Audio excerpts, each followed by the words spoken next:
During the controversial ballot recounts in Florida, Jesse Jackson held rallies and charged that officials kept blacks out of polling precincts on Election Day. He's been critical of Bush, telling Fox News Channel's Rita Cosby, quote, "If George Bush wins, it'll be by Nazi tactics." He also said, quote, "We'll take to the streets right now. We'll delegitimize Bush, discredit him, do whatever it takes, but never accept him." When the U.S. Supreme Court decision gave the presidential election to George W. Bush, Jackson accused the High Court of disenfranchising black voters. And now Reverend Jackson has called for a week of moral outrage and indignation with nonviolent protests to begin on Martin Luther King Jr. Day and end on the day of George W.'s inauguration, January 20th. So is Jesse Jackson a reputable leader in the black community? Reverend Jesse Lee Peterson says no and is planning a day of repudiation against Jesse Jackson on January 15th of next year. He joins us now from Los Angeles. Also joining us from Washington, Democratic activist Lawrence Guyot. Thank you very much, both of you, for being with us. I don't think, Jesse Lee, you can argue that blacks have been disenfranchised, and that was very evident in this election. Alan, first I want to say Merry Christmas and Happy New Year to you and Sean and your families. Jesse Jackson, as we all know now, is a racist demagogue. Nothing like a little name calling to start off the show, huh?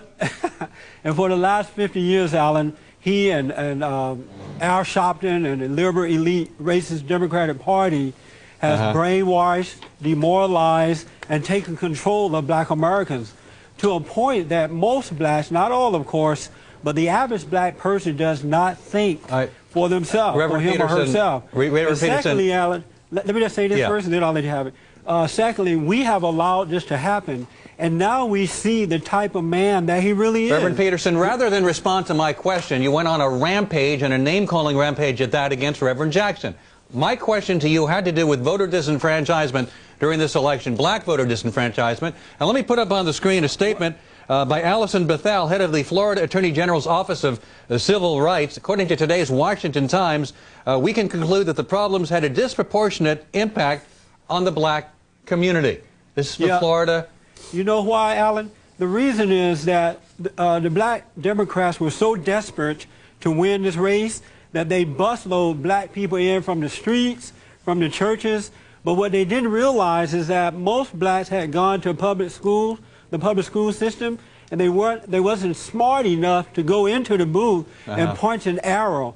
So Jesse Jackson should have gone inside the booth and point to the name that they wanted him to vote for. And so that's Jesse Jackson's fault because he's worked over the last 50 years to keep blacks down, to keep them uneducated. Let me get Mr. Guyot's reaction here to this accusation that Jesse Jackson is a racist demagogue and that all these blacks who voted perhaps for the first time are just too stupid to have voted properly. Mr. Guyot, you want to respond to that? The language you just showed on the screen is enough to begin a lawsuit about a violation of Section 5 of the Voting Rights Act, right there.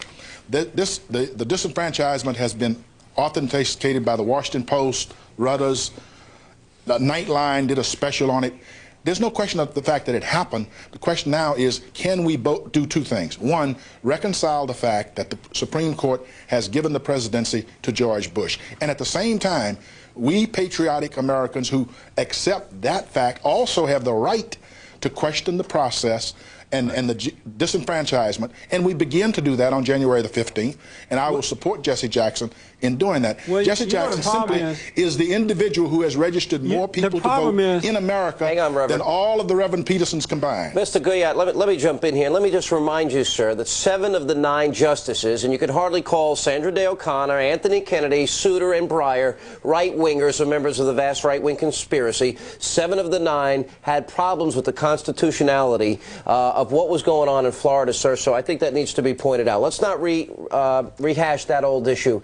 But when you hear the Reverend Jackson talk about Nazi tactics, when you hear him talk about a coup having taken place, that he will delegitimize, discredit Bush any way he can, never accept him as his president, isn't that irresponsible? Can't you just acknowledge, sir, that that's irresponsible? The Gallup poll released some numbers. I don't care about the Gallup poll. I'm asking you if you think that's irresponsible. May I answer your question? I listened to you ask it. May I answer it?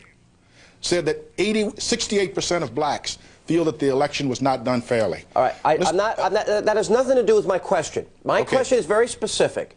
Reverend Jackson said that Bush used Nazi tactics. The Reverend Jackson said a coup took place. The Reverend Jackson said he will discredit and delegitimize Bush and never accept him. Is that irresponsible from somebody that wants to be a leader in the African American community? I will associate myself with Reverend Jackson's position as it relates to questioning the process. All right, that's not my question either.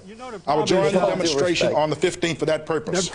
The problem is most blacks have been disenfranchised by Jesse Jackson and the so-called civil rights movement. Jesse Jackson has not disenfranchised one black in his entire life. Not even Reverend Peterson. Let Reverend Peterson go. Hold on, sir. Calm down. The second problem is that over the last 50 years, the Republican Party has been demonized by Jesse Jackson and others, and they have put fear into the hearts and minds of many black people, and that is, if you vote for Bush, you're going to suffer. If you vote for the Republican Party, you're going to suffer. Let me go back, Reverend. It doesn't have to be true. It just has to be said. Right. Because President Bush has the Hang on, one at a time. Mr. Guyot, I want to go back to my original question. You will not repudiate the language that Reverend Jackson used, so I assume by not doing so that you accept and condone the language of Nazi tactics and a coup and delegitimizing Bush. You obviously, if you won't condemn it, then you obviously condone it. It's strong language,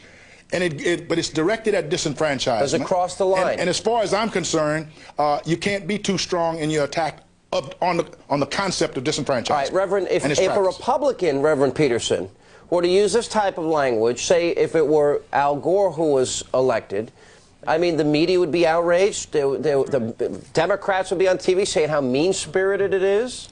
Well, see, Sean, we have made a mistake over the last 8 years for sure, and definitely 50 years. We have allowed Jesse Jackson and the liberal elite racist Democratic Party to get away with doing and saying whatever they want to simply because they're black or Mexican or so-called minority, and now we are paying a price for it. It is now time to take a stand and say no more, because if we don't, there is no end to the destruction that these people will bring on. We've got to take a break. Black people don't think. We have to cause them to think. Reverend, it's a shame you choose to degenerate into name-calling and call the whole party racist.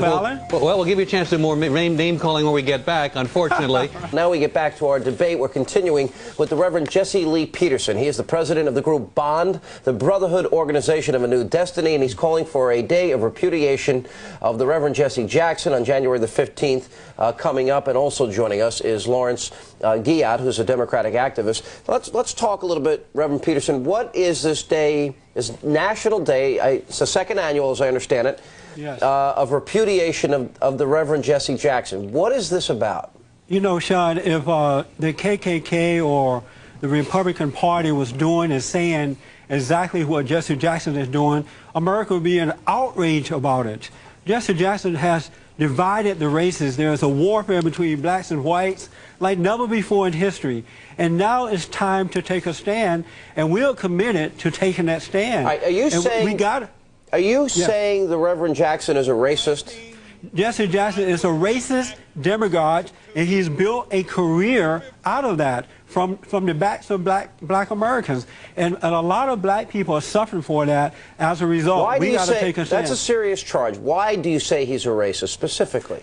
A couple of things. He's always accusing white Americans, and especially the Republican Party, for being the downfall of black Americans. Racism this and racism that. That's a lie within itself. But what it does, it causes anger between the races. It causes black people to become angry. The second thing, he's managed to keep blacks down by keeping them on welfare and not being honest about that, but blaming white Americans for that.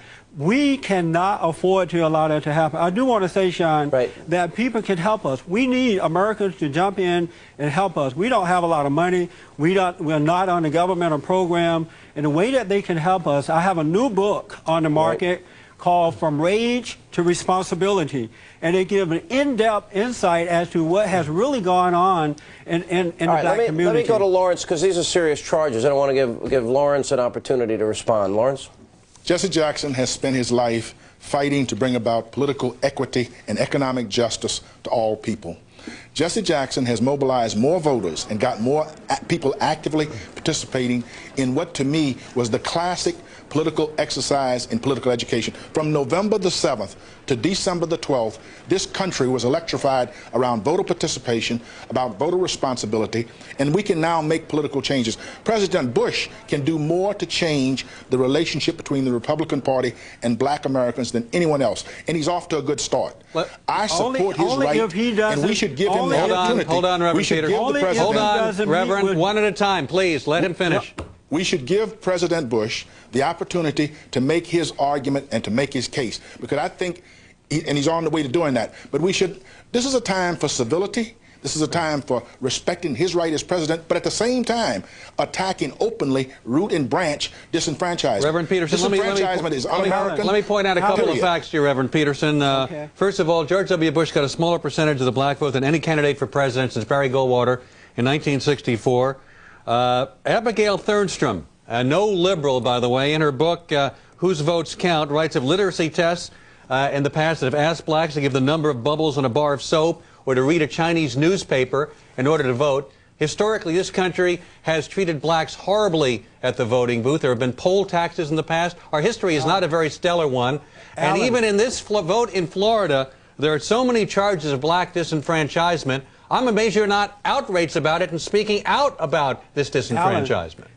President Bush will do well if we leave Jesse Jackson and Maxine Waters and all of those people out of the picture. He cannot afford to cater to those people. Respond to a word I said. But what he should do is he should deal with those black Americans who love the country, who are not Afro-Americans, but see themselves as Americans and who are working in the community. And then in the next 4 years, I guarantee you that he will have more blacks voting for him because they would see for themselves that they have been lied to by Jesse Jackson and the liberal elite. What do you gain by Party. coming on television, calling people names, calling somebody a racist, calling the whole Democratic Party racist, rather than analytically and intellectually analytically looking at a situation, you paint with a broad brush and hurl a bunch of epithets at people and do name calling that besmirches. It says more about you than the people who you call names. You know what I gain? Jesse Jackson and I bring on the truth. Hold on. He's talking to me. I bring on the truth, and it's the truth that's going to bring on the change. Jesse Jackson has caused destruction by lying to the people, and now we must tell the truth. And when people hear and see the truth, I promise you a change will come. I'll tell you what, one other thing wasn't brought up here tonight. The NAACP and Al Gore playing the race card the way they did by linking Bush to the bird death was one of the greatest, single greatest disgrace I've seen in modern day politics. These people are wicked in nature. Thank you very much. I want people to call me at 1-800-411-2663. Okay. 1-800. Jesse Jackson and I fighting discrimination to get involved and help us out. When we let's fight Thank you, gentlemen. When we come back, is there anything wrong with this picture?